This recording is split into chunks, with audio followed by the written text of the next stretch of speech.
bienvenue dans Les Macénariums de Caroline. Conteuse pour petites et plus grandes oreilles.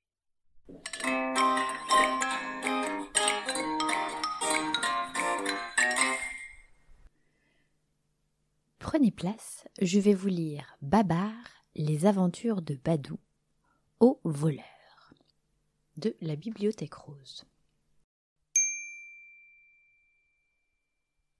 Alors, je vous présente d'abord les personnages. Il y a Babar, le roi de Célesteville, est le grand-père de Badou. Il est très amoureux de la reine Céleste et il a plein d'aventures extraordinaires à raconter. Badou, il adore s'amuser à explorer le royaume. Il a beaucoup de courage et d'imagination. Il essaie de ressembler à Babar, mais comme tous les petits éléphants, il fait souvent de grosses bêtises. Chicou, la petite Ouistiti, est la meilleure amie de Badou. Forcément, c'est la championne des farces et du bricolage. Jack, cette hyène rieuse, ne souhaite qu'une chose dans la vie, être avec ses amis. Jack a un cœur d'or et un appétit d'ogre. Monroe, avec ses piquants de porc-épic, il n'a peur de rien. Il est toujours prêt à se bagarrer pour aider les autres. Zawadi, elle a souvent de bonnes idées, mais elle n'a pas toujours bon caractère. La petite zèbre aime commander et faire ses devoirs. En route pour Célesteville. Le palais des éléphants est bâti sur la colline. On le voit de toute la ville. Il est immense et magnifique. Badou adore s'amuser dans le bureau de Babar et aussi dans le jardin secret du parc. Grâce à un tunnel, Badou peut sortir du royaume et aller à la grotte de la tortue Gallo. Les enfants jouent souvent dans la savane et courent dans la plaine des zèbres. Et quand Badou s'ennuie, il va au bazar de Célesteville. On trouve de tout dans ce marché fantastique, même des cartes au trésor. Un autre endroit plein de surprises, c'est le champ des dirigeables. Badou rêve de voyager en ballon avec Babar. Il peut aussi passer la journée au bord du grand lac. La plage est splendide et l'eau bien chaude. Mais attention à ne pas approcher de la jungle profonde. C'est dangereux. Chapitre 1. L'espion.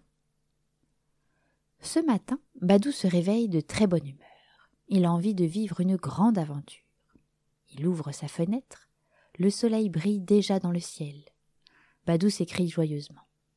Quelle journée trompastique! Une journée parfaite pour partir en expédition. Il fait semblant de se battre avec un bâton. Il se vante. Je n'ai pas peur, moi. Je vais chasser tous les fantômes de la mine d'or hantée. Du haut de son lit, Chicou le regarde en riant. Tu crois vraiment que les fantômes existent, Badou? Et la petite farceuse lui lance un oreiller pour s'amuser. Arrière, fantôme! Badou se bagarre avec l'oreiller. Pour jouer, il donne un coup de bâton dedans et l'oreiller tombe par la fenêtre ouverte. Pouf! Il atterrit dans le jardin, en plein sur la tête du roi Babar qui passait par là. Badou et Chicou ont un peu honte, bien sûr, surtout quand Babar soulève lentement l'oreiller du bout de sa trompe. Il aperçoit les enfants à la fenêtre de la chambre, mais il ne se fâche pas. « Oh, bonjour vous deux! Alors, Badou, tu chasses encore d'horribles fantômes? »« Je protège notre super beau royaume, papy !» Le petit éléphant s'incline d'un air si fier. Chicou ne peut pas s'empêcher de l'imiter. Et tous les deux ensemble, ils saluent le roi Babar. « Je vais travailler à la salle du trône, les enfants. Descendez récupérer votre fantôme, votre oreiller. À vos ordres, votre majesté. » Badou et Chicou se précipitent dans le grand escalier du château. Ils traversent le couloir en courant. Babar arrive exactement au même moment. Il s'exclame. « Tiens, tiens, voici les deux courageux défenseurs de Célesteville. Dis, papy, tu as sursauté quand tu as reçu l'oreiller sur la tête? »« Ça oui, Badou, j'ai été surpris. » Chicou sourit. C'est trop drôle. Elle demande. « Vous avez cru que c'était un fantôme ?»« J'ai d'abord essayé de comprendre ce qui se passait, Chicou, » explique Babar. Tout à coup, un cri terrible retentit du fond du couloir. C'est le vieux Cornelius qui est en colère. « Vite, vite !» Babar, Badou et Chicou foncent le rejoindre dans la salle du trône. Cornelius se tient debout devant le bureau en bois du roi Babar. Il gronde et il tempête. Ah, le bandit ! Babar s'inquiète. Qu'est-ce qu'il y a, Cornelius ? Il y a que j'étais en train d'étudier la carte du royaume, celle qui indique les emplacements des postes de garde dans le palais.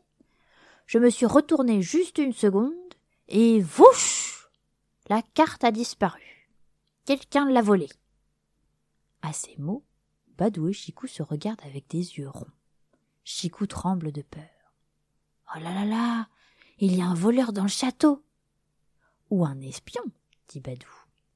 C'est vrai, un espion c'est encore plus dangereux. S'il espionne le royaume, c'est qu'il prépare un plan pour l'attaquer. Badou et Chicou ne sont pas rassurés du tout. Du calme, les enfants. Babar préfère toujours bien réfléchir. Ça évite souvent de se tromper. Si ça se trouve, il n'y a aucun espion. On va enquêter et on découvrira la vérité. Bonne idée. Cornelius déroule une autre carte de Célesteville sur le bureau en bois. C'est une carte ancienne dont on ne se sert plus. Il ajoute « Je sais comment piéger le voleur. On va l'attirer avec cette vieille carte. Je vais cacher un appareil photo dans un pot de fleurs. Et quand le coupable viendra prendre la carte, clic ! Il sera pris en photo. » Babar dit oui de la tête. C'est un piège très rusé. Cornelius termine d'un ton ferme. « Nous allons bientôt l'attraper, ce voleur. »« Sauf si on l'attrape les premiers, Chicou, » chuchote Badou. « Suis-moi. » Et il file comme une fusée.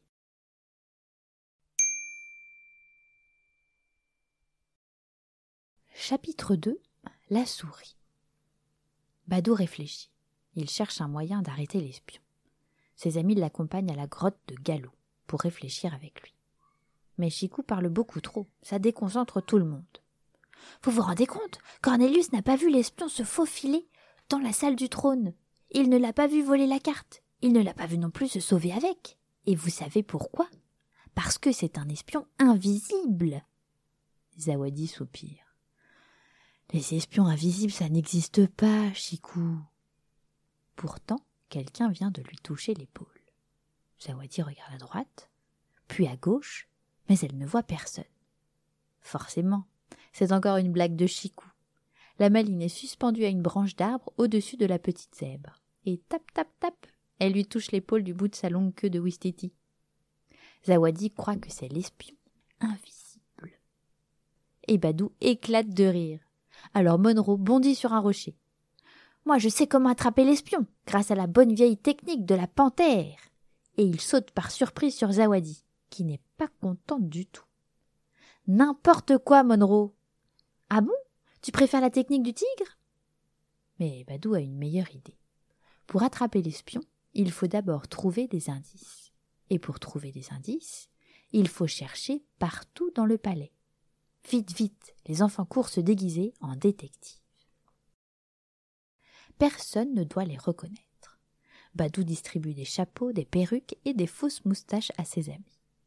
Puis ils vont tous surveiller le grand vestibule au pied de l'escalier.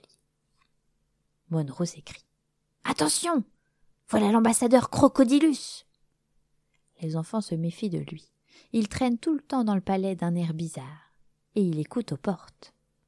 Crocodilus est envoyé par son peuple pour prouver que Babar est un mauvais roi. Les crocodiles rêvent de transformer Célesteville en un horrible marécage comme chez eux. Chicou chuchote. « Qu'est-ce qu'il tient sous son bras ? On dirait un rouleau de papier. »« C'est peut-être une carte du royaume, » dit Badou. Et ils suivent discrètement Crocodilus. L'ambassadeur sort dans le jardin. Il rejoint son neveu Dilache sur le perron. Et il lui tend le mystérieux rouleau de papier. Oh là là ! Badou n'hésite pas une seconde. Il s'élance vers eux et hop ! Il leur arrache le rouleau des pattes. Puis il rentre au palais en courant. Les crocodiles sont tellement surpris qu'ils n'essaient même pas de le rattraper. Une chance pour Badou et ses amis. Ils foncent s'enfermer dans la salle du trône. « Bravo, Badou, tu as réussi à reprendre la carte !» Mais Chicou plisse le museau. « C'est bizarre.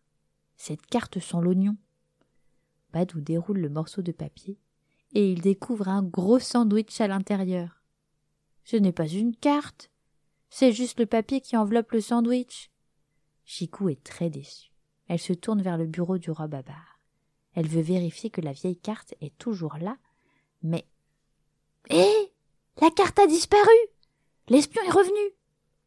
Il en a profité pendant qu'on poursuivait un sandwich, grogne Zawadi. Badou, lui, repense au piège de Cornelius. Où est caché l'appareil photo? Il a dû prendre le coupable en photo, comme prévu. Et les enfants fouillent la salle du trône. Ils cherchent à droite, à gauche, dans les vases et les pots de fleurs. Youpi! Ils le trouvent enfin. Vite, ils examinent les photos ensemble et... Une souris! Badou pousse un grand cri. Il serre sa trompe entre ses pattes. Et il se sauve à toutes pattes hors du château. Ses amis savent où il va. À la grotte de Galop, évidemment. Alors ils retirent leur déguisement et le rejoignent là-bas. Badou est assis sur un rocher. Il refuse de lâcher sa trompe. Qu'est-ce qu'il a? Les éléphants détestent les souris, Monroe, explique Chicou. Oui, ils en ont même très peur, se moque Zawadi. Badou se défend. C'est facile de rire. Vous n'avez pas de trompe. La souris ne risque pas de se glisser dedans. Alors on abandonne, Badou? Tu ne veux plus attraper l'espion? Le petit éléphant soupire. Bien sûr que non, il n'abandonne pas. Lentement, il lâche sa trompe. Puis, il recommence à réfléchir.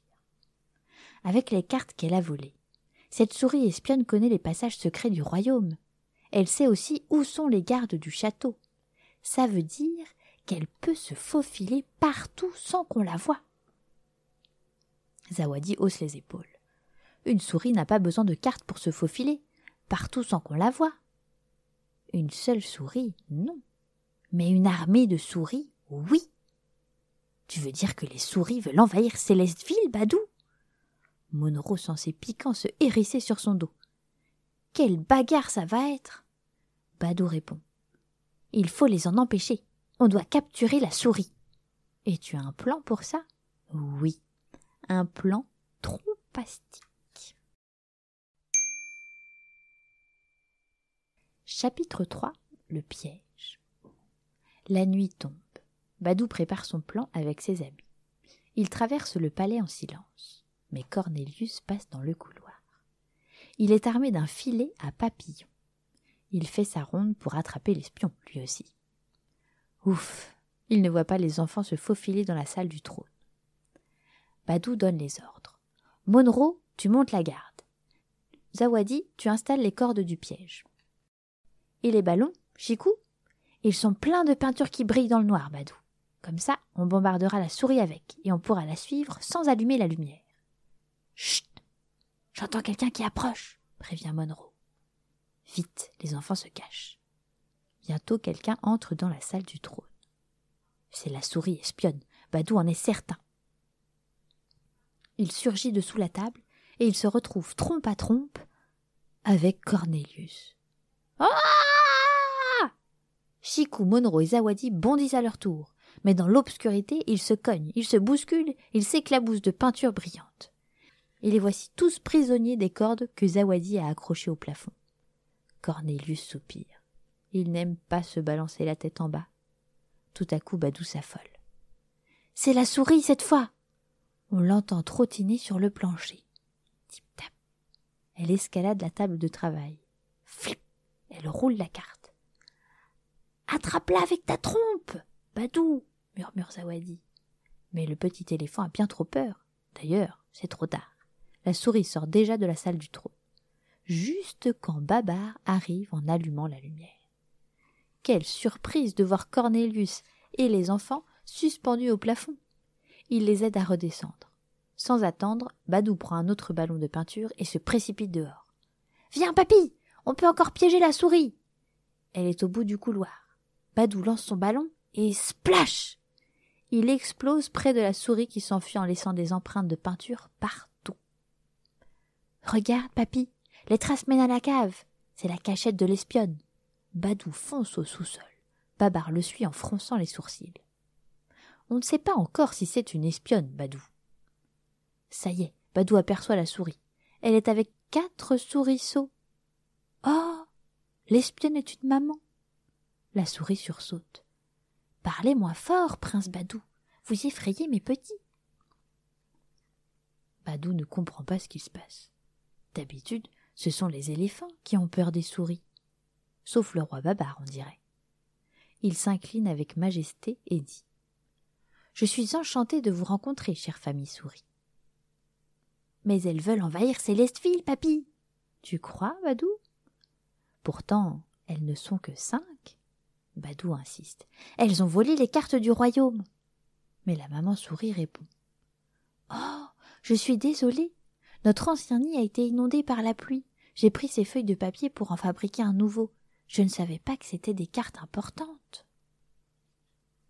Babar éclate de rire. La souris n'est pas une espionne du tout. Badou rougit jusqu'à la trompe. « Je n'aurais pas dû vous accuser, madame souris. J'aurais d'abord dû essayer de comprendre ce qui se passait. » Puis, avec courage, il laisse un souriceau curieux monter sur sa trompe. « Tu avais raison, papy. Ces souris ne sont pas dangereuses du tout. Maintenant, nous allons nous retrouver un nid bien chaud, Badou. » Aussitôt, les 2 éléphants conduisent les souris à la salle du trône. Tout le monde est d'accord. Elles seront beaucoup mieux installées ici. En plus, si un vrai espion arrive, elles nous préviendront, remarque Badou en riant. Et clic! Il prend une photo de tous ses amis réunis, sans oublier la famille souris.